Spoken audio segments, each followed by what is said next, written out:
A black family inherits land in a predominantly white town, but when they try to open a business, violent resistance from locals forces them to fight for their legacy. Clara Watson leaned back in her chair, staring out the window of her small office in the city.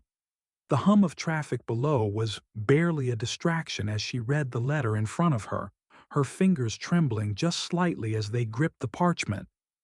It was a letter she never thought she would receive, a letter that would change everything. Her great-aunt, whom Clara had never met, had passed away in a small rural town in the South.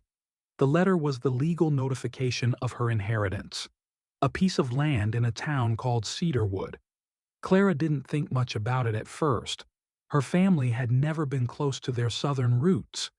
They had lived in the city for generations, distanced from the pain and the struggle that her ancestors had endured. But as she read on, the letter revealed something that made Clara pause.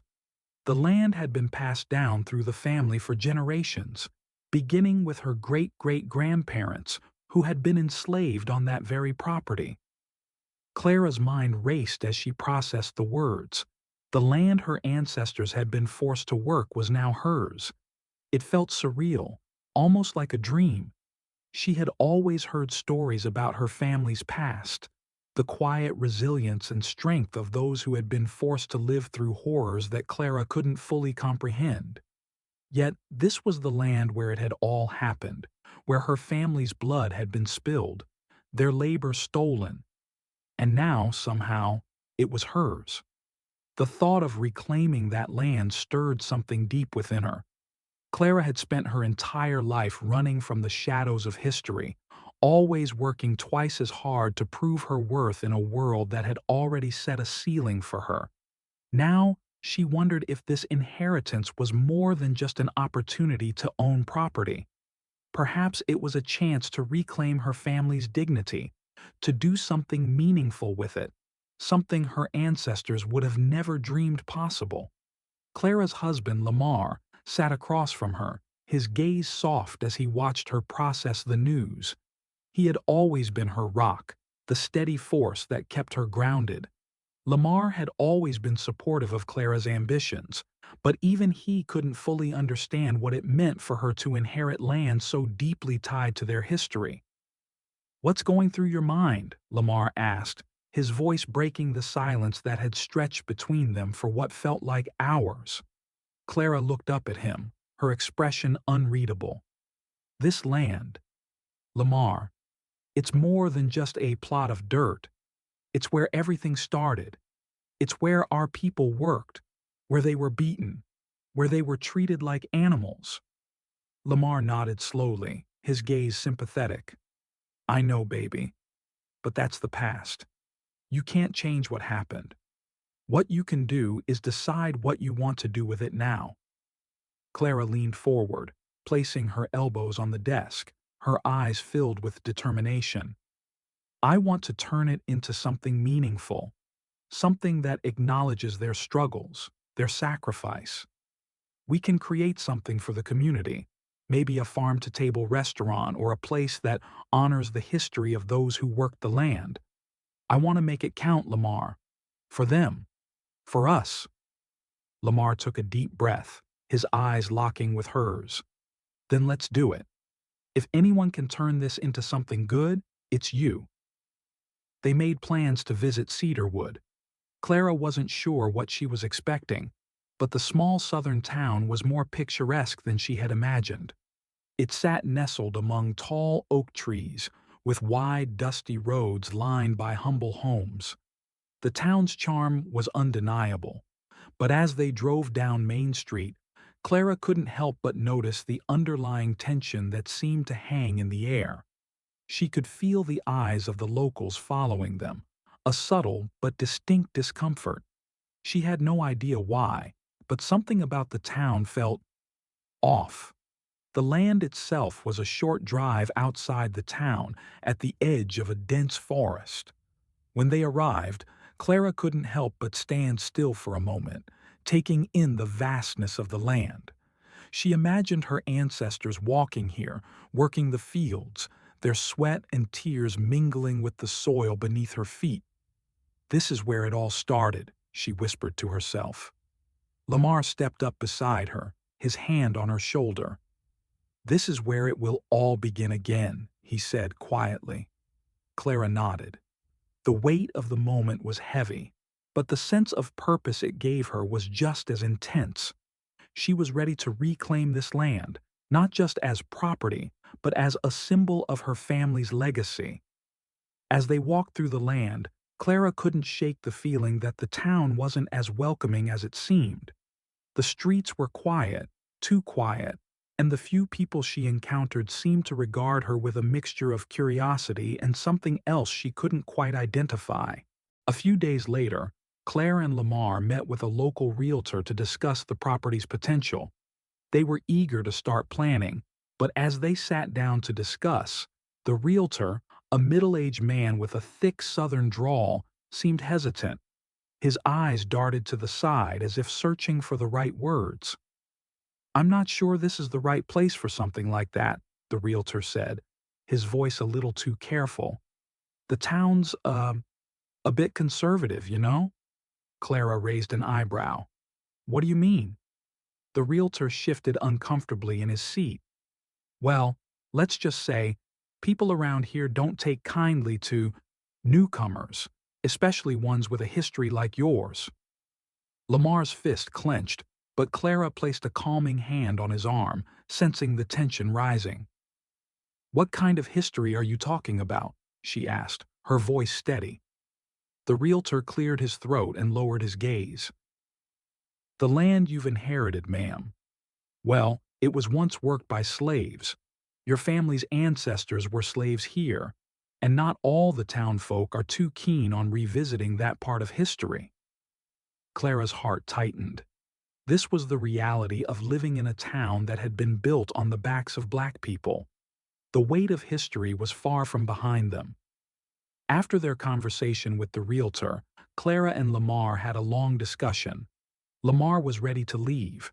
He was angry, frustrated, and didn't want to subject his family to more racial tension than they had already endured in their lives. But Clara couldn't let go. Not now. "I don't care what they think," she said, her voice full of resolve. "This land is ours, Lamar, our families, and I will not let anyone push us out. We'll make them see us. We'll show them the power of our legacy." Lamar didn't argue.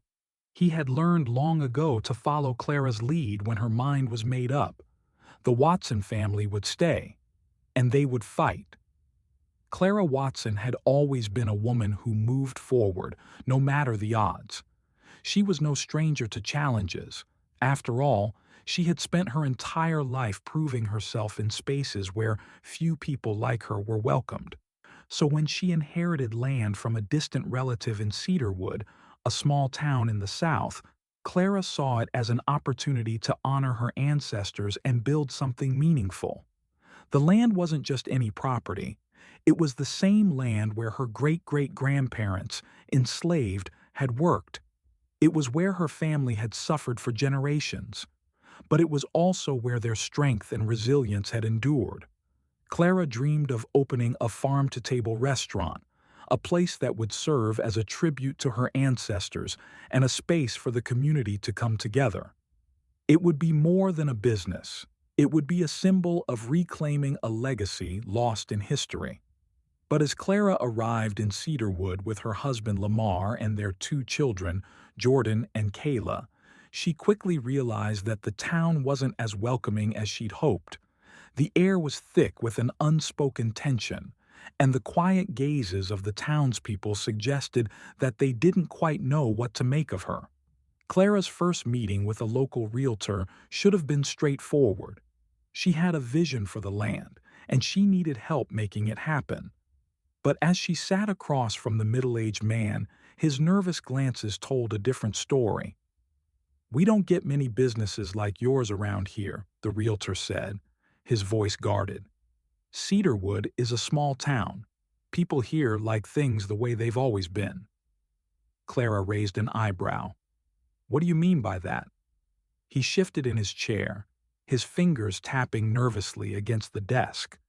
Well, you know, some folks around here, they might not be too keen on a black-owned business, especially something that brings up, well, the history. Clara was taken aback, but kept her composure. My family worked this land for generations, she said, her voice steady. This land is mine, and I'm bringing its history into the future. The realtor hesitated, then cleared his throat. I'm just saying, maybe don't stir the pot too much. Some folks might not appreciate it.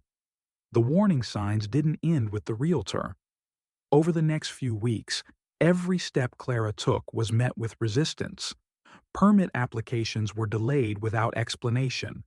Zoning issues, which should have been straightforward, were suddenly complicated. Local businesses refused to do business with her, and when she approached the local bank for a loan, the answer was a firm no, despite her solid business plan and financial backing. Clara, this is ridiculous, Lamar said one evening, slamming a rejection letter onto the kitchen table. We've done everything right, and they're still blocking us. Clara stood in silence, staring at the letter. The frustration was palpable, but her resolve only deepened. I'm not giving up. This is our land, Lamar. This is our family's legacy. I won't let them erase it. The town's resistance wasn't just about bureaucracy. Clara started hearing whispers, tales of old families, some of whom had been directly involved in the oppression of her ancestors. One name kept coming up, Eli Matthews. Clara had learned that Eli's family owned the land her great-great-grandparents had worked on, and his descendants had continued to hold power in the town for generations. The more Clara dug, the clearer it became that Matthews and his family had worked hard to bury the town's history of slavery and racism. The fact that she was trying to resurrect it made her a target. One afternoon, Clara visited the town's historical society, hoping to find records that could help with her project. It was there that she found a map of the land, marked with the names of original owners. Clara's ancestors were listed, but they weren't given names, only their status as slaves. The history was hidden, erased from the town's official records, as if it had never existed. Clara's frustration grew as she began to realize that Cedarwood wasn't just rejecting her business, it was rejecting the very history that made the town what it was. The wealth of the Matthews family had been built on the backs of enslaved black people, and the town was determined to keep that truth buried. Despite the setbacks, Clara refused to give up. One evening, Lamar found her sitting on the porch, staring out at the land, her fingers tightly gripping a worn family photo. "We've fought this battle before, Lamar," Clara said, her voice quiet but resolute. "We're not backing down now. I'm going to make them see us." Lamar sat beside her, his hand resting gently on hers. "I'll stand by you, Clara. Whatever it takes." As the weeks passed, Clara realized that this fight was about more than just reclaiming land. It was about reclaiming her family's place in the town's history. She started reaching out to local activists, black farmers, and community leaders who understood the stakes. They would stand with her, not just for her business, but for the very right to exist in a town that had long denied their history. The Matthews family wouldn't go down without a fight, and neither would Clara. Clara's determination was unwavering, but the resistance from Cedarwood grew more intense with every step. It wasn't just the bureaucracy or the subtle glances. It was the palpable fear in the town, a fear that Clara was shaking loose with every plan she put into motion. The more she pushed, the more she felt the town pushing back. The first setback came when Clara's zoning application for the restaurant was rejected. Officially, the zoning board cited community concerns about preserving the town's historic nature. Unofficially, Clara knew it was something deeper. The older residents, especially those connected to the Matthews family, weren't ready to face the truth about their town's past. The zoning board meeting was packed with voices against Clara's business. One local woman, in a shaky voice, claimed, "We don't need something like this. It'll bring in people who won't understand our way of life." Clara kept her composure as the words stung, but she could feel the weight of the room pressing against her. "We're not here to erase the past. We're here to acknowledge it," Clara said, her voice unwavering. "This land belongs to me now, and I'll make sure its history is honored." Despite her words, the vote was unanimous. The application was denied. Lamar, Clara's supportive husband, could see the frustration in her eyes when she came home that night. "Clara, they're not going to make it easy for us, but you're not alone in this." Clara ran a hand through her hair, exhaustion lining her face. "I know, but this is more than just a business. It's about making them face what they've hidden for so long." Clara sought legal advice, reaching out to a lawyer who specialized in zoning and discrimination cases. With his help, she planned to appeal the decision, but the process was slow. In the meantime, Clara reached out to local activists who had been challenging Cedarwood's historical erasure. One of them, Rachel Thompson, was an activist known for pushing for greater acknowledgement of the town's dark past. Clara met with her at a local diner. "We're not just talking about a business," Rachel said. "This is about confronting what happened here, about the role that people like the Matthews family played in building this town. We can't let them bury the truth anymore." Clara nodded. "Exactly. I want this place to tell our story. My family's story." Rachel grinned. "Then let's do it. We'll organize a public event. We'll bring in historians, local Black leaders, and open the conversation. We need to make this a bigger issue. The Matthews family won't be able to ignore us." Clara poured her heart into organizing the event, reaching out to community leaders and activists who could help her shed light on Cedarwood's history. But the town didn't make it easy. Clara received threats. Her porch was covered in angry flyers, and word quickly spread that Cedarwood's older families, particularly the Matthews clan, wanted nothing to do with the event. 2 days before the gathering, Eli Matthews, the heir to the town's founding family, appeared at Clara's door. He was polite but firm. "Clara, I've heard about the event you're planning," Eli said, his voice smooth. "I understand your desire to honor your family, but I think you should reconsider. This town has a history, and some things are better left in the past." Clara, standing tall in her doorway, met his gaze without hesitation. "I'm not asking for your permission, Eli.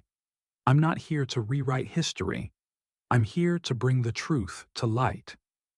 Eli's expression hardened, though his voice remained calm. "I'm only trying to protect the town. Stirring things up like this will only lead to more division." "I'm not here to divide anything," Clara replied, her voice steady. "I'm here to reclaim what's ours, and you don't get to decide whether or not my family's history deserves to be heard." Without another word, Eli turned and walked off the porch, leaving Clara with a growing sense of resolve. The day of the event arrived, and Clara stood at the front of the converted barn, which had become the venue for the gathering. There were rows of chairs, a small stage, and a palpable energy in the air. People who believed in her cause were beginning to fill the space: activists, local Black residents, and those willing to confront the truth. As Clara prepared to speak, she noticed a group of older men from the zoning board standing near the back, their arms crossed and their faces hard. They were the same men who had spoken against her during the zoning meeting. Clara felt her pulse quicken, but she didn't back down. The event began with speeches from local leaders and historians. Rachel Thompson took the stage, rallying the crowd with powerful words. Clara watched as people nodded along, their faces reflecting the pain of a history that had been silenced for far too long. When Clara took the stage, she felt a fire in her chest. "This land belongs to my family," she began. "We've been here for generations. Though our story has been ignored, It's time for the truth to be heard. The crowd applauded, but the older men at the back of the room began shouting, interrupting Clara's speech. "This is a waste of time," one of them yelled. "You're just stirring up trouble." Clara's heart raced, but she held her ground. "It's not trouble, it's truth," she shouted back, her voice ringing through the room. "The history of this town is tied to the labor of black people, and it's time for that to be acknowledged." The crowd grew louder, some clapping, others chanting in support. The men who had shouted at Clara turned to leave, but not before one last man spat on the ground in front of her. His action sent a ripple of anger through the crowd, but Clara didn't flinch. She knew the fight was far from over, but in that moment, she realized that the town couldn't erase her family's story anymore. It was too late to pretend it hadn't existed. The days following the event were charged with tension. Clara could feel the weight of the town's animosity growing heavier on her shoulders. The protest at the barn, with the shouted insults and the men walking out, had made her a target. Though the gathering had been a success in terms of turnout and awareness, the backlash was swift. Her phone rang incessantly with threats, some anonymous, others not so much. One message, "Get out of our town or you'll regret it," sent a chill down her spine. The local news had picked up the story, but the reports were far from sympathetic.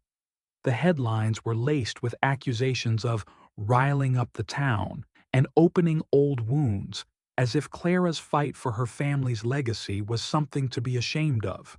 But Clara didn't back down. She couldn't. She spent sleepless nights, her mind racing with ways to protect her family and her dream. Lamar was doing his best to support her, but even he could see the toll it was taking. One evening, as Clara sat at the kitchen table with a pile of paperwork, Lamar sat down beside her. "You're not going to let them win, are you?" he asked quietly, his hand resting gently on hers. Clara sighed, her eyes flickering to the window where the sun was beginning to set. "No, I'm not. But it's exhausting, Lamar. Every step forward feels like 10 steps back." Lamar leaned in, kissing her forehead. "You've come this far. We'll keep fighting, and we'll make it through this together." But as the days wore on, it became clear that the town was not just going to stand by. They were actively fighting back.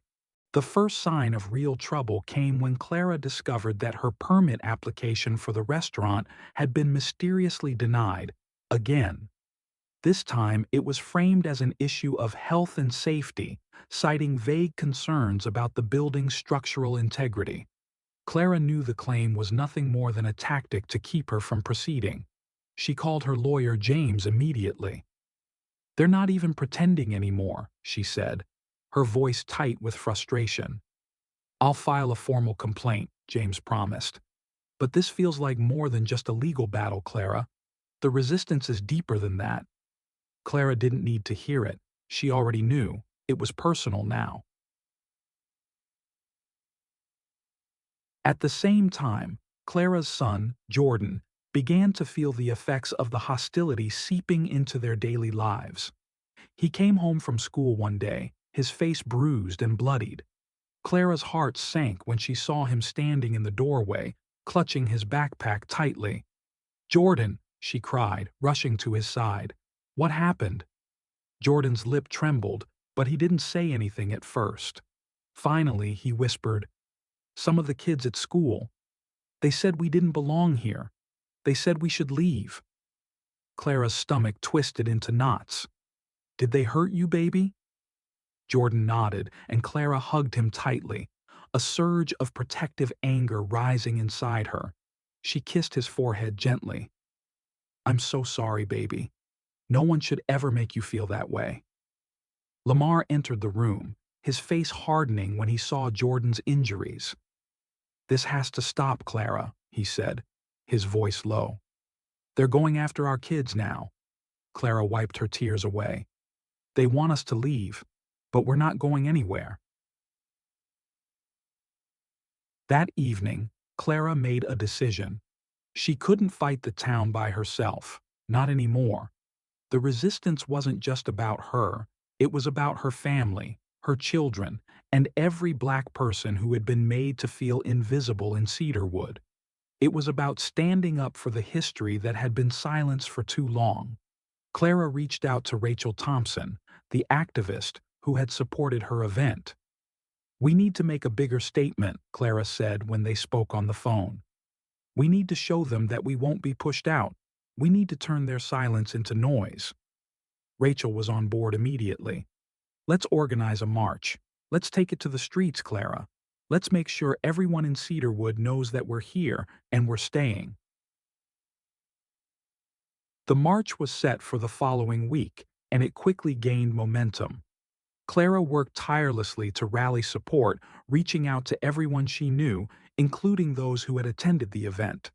Rachel helped organize speakers, and soon the march had become a movement. The day of the march arrived, and Clara stood at the front of the line, her heart pounding with anticipation. The streets of Cedarwood were filled with people, black and white, young and old, carrying signs demanding recognition and justice. As Clara walked, she could feel the stares of the townspeople who had lined the sidewalks. Some looked away, some scowled, but many nodded in quiet solidarity. Lamar stood by her side, holding Jordan's hand, while Kayla marched ahead, waving a sign with the words, "Our history, our future," written in bold letters. Clara felt the power of the crowd behind her. This was more than a protest. It was a reclamation of space, a declaration that her family's history would no longer be hidden. As they marched toward the center of town, the Matthews family appeared. Eli Matthews, along with his son and a few of his supporters, stood at the edge of the crowd, watching as the marchers passed by. His expression was hard, but Clara didn't look away. She locked eyes with him, her face resolute. Eli stepped forward, his voice carrying above the crowd. "This town doesn't need any more division," he called out, his tone stern. "You're stirring up trouble where there was none. Leave this place in peace." Clara took a step forward, her voice cutting through the air. "This town has never been at peace, Eli. Not for people like me. You don't get to decide when our history is erased. We're here to remind you of the truth." For a brief moment, the two stood facing each other, the air thick with unspoken words. Then, without another glance, Clara turned back to the crowd, leading the march toward the town square, where speakers and activists were waiting to continue the fight for justice.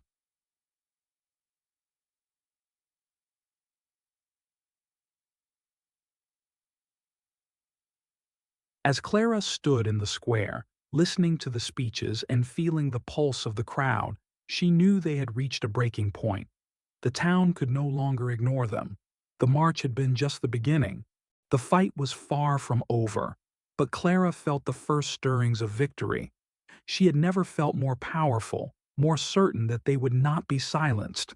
The history of Cedarwood, of her family, would no longer be buried, and she would be the one to make sure of it.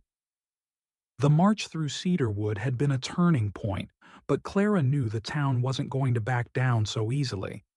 As the days passed, the resistance from the Matthews family grew more aggressive. They had power, and they weren't going to let it slip away quietly. Clara's phone rang constantly with threats, and the atmosphere in town became more oppressive. It wasn't just the Matthews family anymore. It was a collective of townspeople who wanted to return things to normal, and for them, that meant silencing her. One afternoon, Clara was going over legal documents when Lamar came rushing in, his face a mixture of disbelief and anger. "They're bulldozing the property," he said, his voice tight with frustration. Clara's heart dropped. She had known the Matthews family wouldn't just let the land go, but she hadn't expected them to move so quickly. The old barn, the one her ancestors had worked in, was being torn down. It was a blow to her, a physical destruction of the history she was trying to reclaim. The next morning, Clara went to the property. The bulldozer had already reduced the barn to rubble. She stood there for a moment, looking at the debris, her fists clenched tightly. This wasn't just about land. It was about history, her family's history. Her anger boiled over as she headed straight to the town hall, where Eli Matthews stood waiting with a smug look on his face. "You're going too far, Eli," Clara said, her voice sharp. Eli crossed his arms, his face unreadable. "What are you talking about?" "The property was unsafe. It needed to be cleared." "Unsafe?" Clara's voice shook with fury. "That's my family's history. You can't erase it just because it's inconvenient for you." "I can do whatever I want with it," Eli shot back. "My family's had that land for generations." Clara met his gaze, unwavering. "You may own the land now, but you don't own our history. You can't bury the truth. People are starting to talk. You can't stop them." Eli's eyes flashed with anger, but he said nothing more. Clara knew that was only the beginning of a much bigger battle. Determined to fight back, Clara called Rachel. They needed to make a stand. Rachel quickly organized a rally in front of the town hall, one that would demand justice and bring attention to the town's ugly history. News spread fast, and soon the rally wasn't just about Clara's family. It was about exposing the lies and erasing the shameful silence that had defined Cedarwood for so long. On the day of the rally, Clara stood in front of the crowd, her heart pounding. She could feel the eyes of the town on her, some hostile, some curious, but mostly it was fear. Rachel handed Clara a microphone. The crowd was silent, waiting for her words. "Cedarwood has lived in denial for far too long," Clara said, her voice ringing out. "It's time we confront the truth. This town was built on the backs of black people, and I won't let you erase that history. We won't be silent anymore." The crowd erupted in applause, but Clara's gaze remained locked on Eli Matthews. He stood at the back, red-faced, surrounded by his supporters. He wasn't happy, but Clara could tell he was worried. The tide was shifting, and there was nothing he could do to stop it. "I've come to realize something," Clara continued, her voice growing stronger. "This isn't just about land or money. It's about truth. We can't let fear dictate who we are. We can't let shame prevent us from telling the stories that matter." As Clara spoke, more people from the crowd came forward, some offering support, others just listening. It wasn't just about her anymore. It was about a community rising to face the past and demand accountability. A few days later, Clara received a call from the local courthouse. The town had scheduled a hearing regarding the destruction of her family's property. Clara was invited to speak.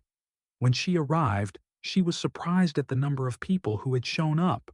The room was packed with residents, both black and white. Cedarwood could no longer pretend the issue wasn't real. It was here, and they had to deal with it. Clara stood before the court, her lawyer by her side. Eli Matthews was on the other side, flanked by his attorneys. She took a deep breath before speaking. "They tried to erase my family's history," she began, her voice steady. "They destroyed the buildings that stood as a testament to the suffering of my ancestors.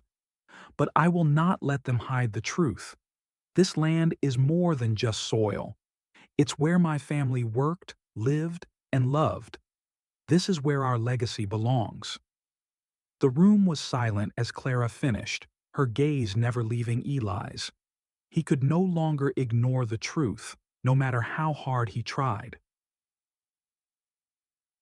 As Clara left the courthouse, she felt a surge of hope. This fight wasn't over, but she knew that it had been taken to a new level. The town could no longer deny what had happened. The future of Cedarwood was uncertain, but Clara was determined to make sure the truth would never be buried again.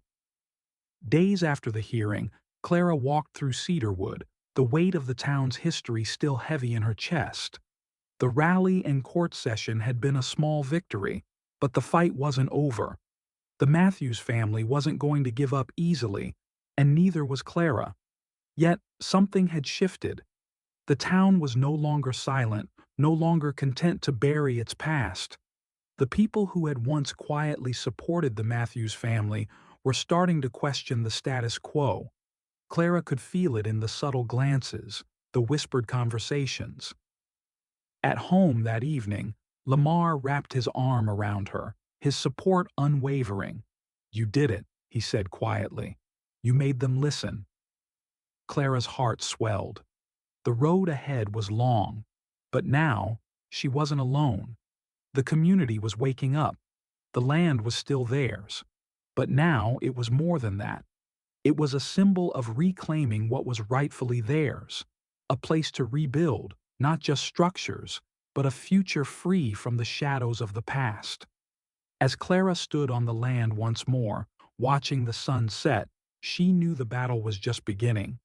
But for the first time, she felt hopeful. This fight wasn't just about land or legacy. It was about making sure the next generation would never forget.